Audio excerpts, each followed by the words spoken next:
habitual, rutinario, normal y de uso corriente y abusivo. Eso ha duplicado y triplicado en cantidad la exigencia jurídica. Hay, en el tiempo que hablamos, 1026 procedimientos en 2009, 363 atendidas por consejo en 88 sesiones del IFE. Hay 30 sesiones de la Comisión de Quejas y Denuncias en 2010. Eso es un gran defecto. Judicializar la democracia no es el camino para fortalecer los sistemas de representación y de decisión electoral. A esto agreguemos, como analizamos en la lámina 19, la difícil relación del Instituto Federal Electoral y el Tribunal Electoral Federal. Las partes de la normalidad democrática que se ven reflejadas en las constantes devoluciones y correcciones a las resoluciones del Consejo General del IFE y que tensan la relación interinstitucional, generan incertidumbre y debilitamiento de las decisiones del IFE, impiden establecer una serie de decisiones que lleven, como si fuera una jurisprudencia ya consagrada o constitutiva, en una ruta que todos debiéramos obedecer y acatar. ¿Cómo resolver estos problemas? ¿Qué papel jugar y qué aportar para que las relaciones de colaboración de las instituciones federales sean consolidadas? ¿Cómo hacer para que el IFE, que se volvió órgano sancionatorio también del gobierno federal y de los estados, recupere su papel primigenio de vicente u orientador de la normalidad democrática, y cómo procurar una fluida relación con los gobiernos de los estados, evitando la indebida interpretación mediática y de actores sobre el sentido de la coordinación, y cómo garantizar el apoyo en instituciones gubernamentales claves de los estados, ayuntamientos y federales a las decisiones de los órganos de la normalidad democrática. Cómo abordar las relaciones con concesionarios y permisionarios de la radio y de la televisión y de otros medios de comunicación que ni siquiera están regulados, que de repente, usando el YouTube sónico o alguna de las redes sociales, introducen elementos que no son ni siquiera recurribles y que también influyen ahora en los procesos electorales. ¿Cómo lograr una tersa relación con los sujetos regulados? ¿Cómo obligar la interlocución formal, oficial, pública? ¿Cómo aclarar alcances y provisiones de la ley y que los acepten todos los participantes del juego político electoral, que es el requisito fundamental que vimos en Sartori de la competitividad? Hay pues una serie de asuntos que tienen que ver con los elementos ya esenciales o materiales del sistema electoral. La revalidación social de la credencial para votar. Cómo lograr un mejor padrón, pero por primera vez, una lista nominal de electores que sea más pequeña, manejable y accesible. Un impacto positivo en las prerrogativas a los partidos. Cómo acreditar frente a cédula de identidad ciudadana la rigurosa validez, la indiscutible validez de la credencial de elector. Esto nos lleva a abordar el tema de la inseguridad y la violencia criminal.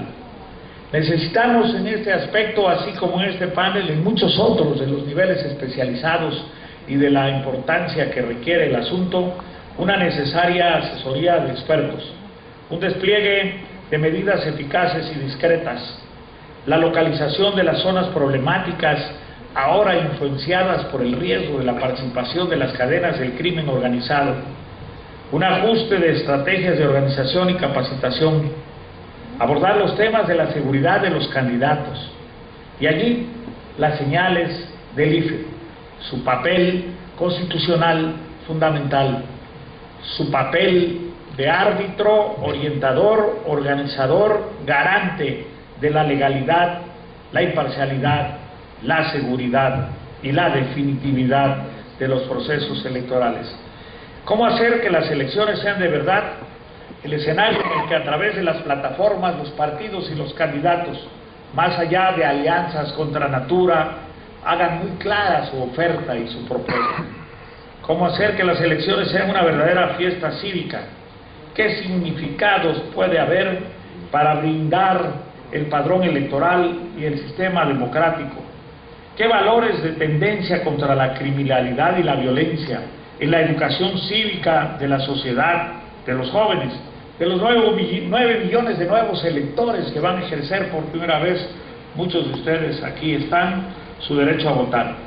Y es aquí donde la tarea de ustedes, los politólogos, la academia, la investigación, la universidad, los partidos, todos los mexicanos tenemos como obligación hacer mucha información electoral, dar un recorrido más profundo al largo camino de esta sociedad para construir esta democracia que busca alcanzar la justicia, atender con mucha claridad las lecciones más recientes del 2006 y del 2009, reparar la distancia entre medios de comunicación masiva y el IFE después de la reforma, desarrollar un plan de pedagogía pública en el que eventos como este de los estudiantes de la carrera de Ciencias Políticas y Administración debe replicarse por toda la nación y por todas las instituciones desde ahora y durante todo el proceso electoral.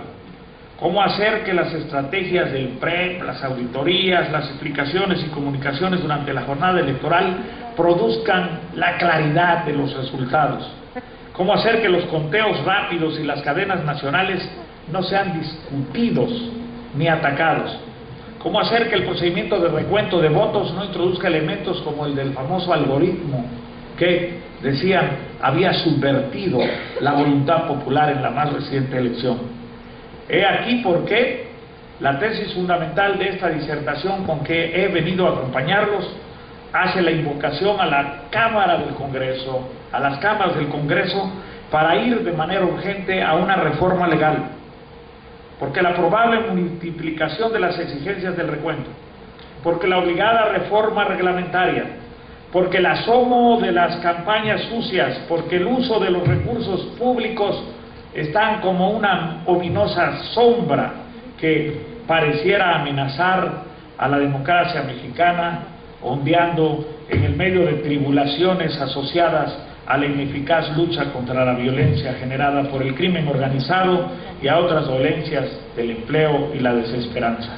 Es ahora o nunca, cuando las cámaras deben ir a propiciar las reformas que garanticen que este sistema electoral que tanto ha costado construir, con sus deficiencias y con sus fortalezas, nos garantice que México siga adelante. Eso es cuanto.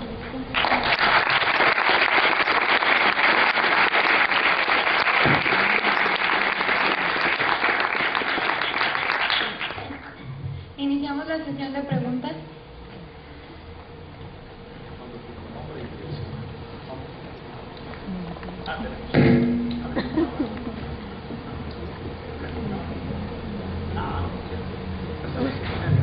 Adelante, si nos dices tu nombre y escuela. Claro que sí, buenas tardes, mi nombre es Virna Fausto y vengo de la Escuela Univar de Autlán, Jalisco. Con todo respeto también para usted, licenciado Fidel Herrera, yo ahorita quiero hablar con usted como una ciudadana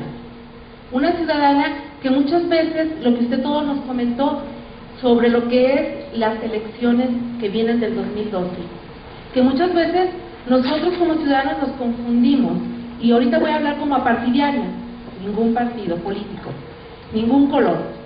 ¿Qué pasa ahora que muchas veces confundimos a la gente, tanto de algún color, de otro color, de cualquier partido? Confundimos de tal manera a las personas que son las más necesitadas, las más vulnerables, las personas que necesitan de veras de la pobreza externa que tenemos aquí en nuestro México, y que confundimos con tres poderes muy fuertes que tenemos aquí, y lo voy a comentar: PAN, PRI y PRD. ¿Qué pasa? Y usted dijo que va a ser por la solución son las reformas. ¿Qué pasa cuando también dentro de nuestra Cámara de Diputados muchas veces están contendiendo ahí, están peleando, y nosotros como personas detrás estamos viendo en la televisión cómo se pelean y nos dan el ejemplo a la ciudadanía? Y nos dan el ejemplo, ¿por qué? Porque también pasa luego la violencia, vienen los sicarios también, o sea, nos confunden. ¿Qué pasa también cuando nuestra gente, nuestra pobreza extrema, la gente, la educación, cuando la gente también necesita zapatos, necesita recursos, necesita infraestructura, y muchas veces no se la damos? Usted mismo dijo, son las reformas, y ojalá que de veras, créame, licenciado, que sí llevemos eso, sea del partido que sea, pero a las cámaras de veras, con realidad, con esa solución que nosotros queremos cambiar en un México diferente. Yo me pongo a pensar muchas veces, ¿por qué Estados Unidos, no muy lejos, tiene dos partidos?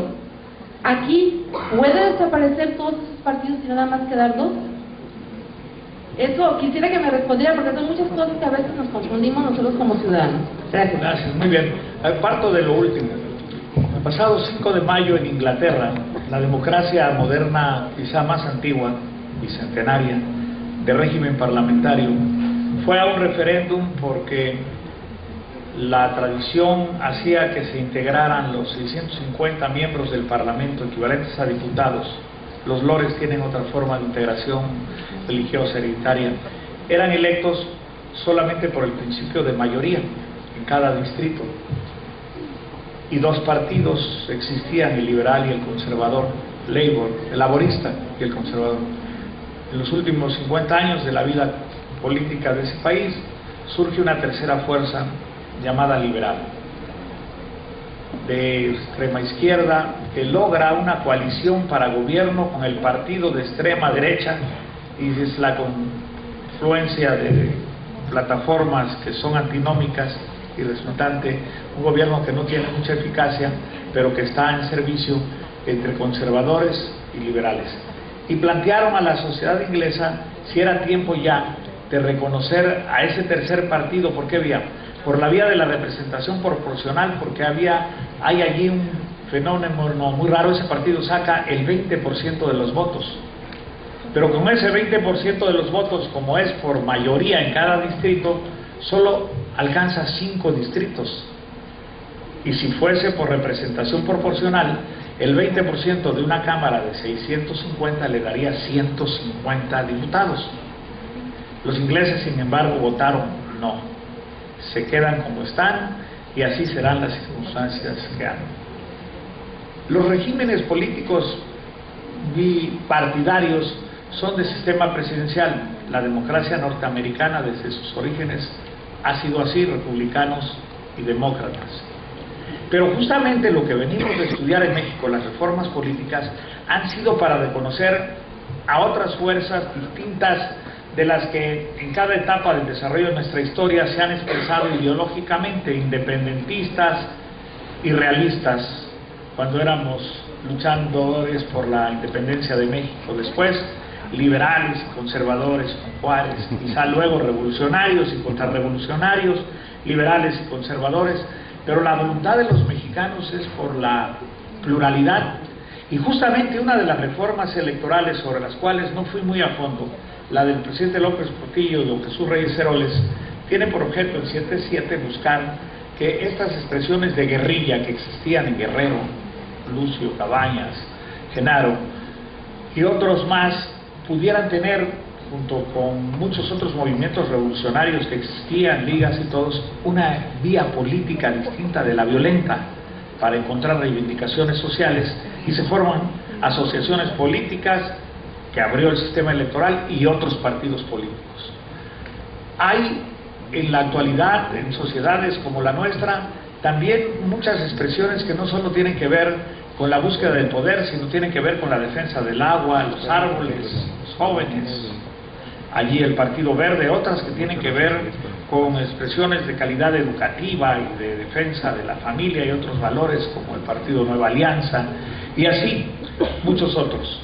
De manera que hablar en un país de libertades tan profundas, de estas libertades de la tercera generación que tienen que ver con derechos humanos, con preferencias, no discriminación, integración de grupos indígenas, de reconocimiento a las preferencias sexuales, etcétera, etcétera, pues es muy difícil constreñir a un sistema bipartidista, nuestro sistema electoral, aunque muchas expresiones parecieran a veces centrar en las dos grandes fuerzas, lo real es que allí están todas estas otras expresiones y están consagradas, constituidas y reciben financiamiento público y son muy respetables. Yo diría, eso ha funcionado para México y obedecen también a expresiones de minorías que son tan respetables como las mayorías.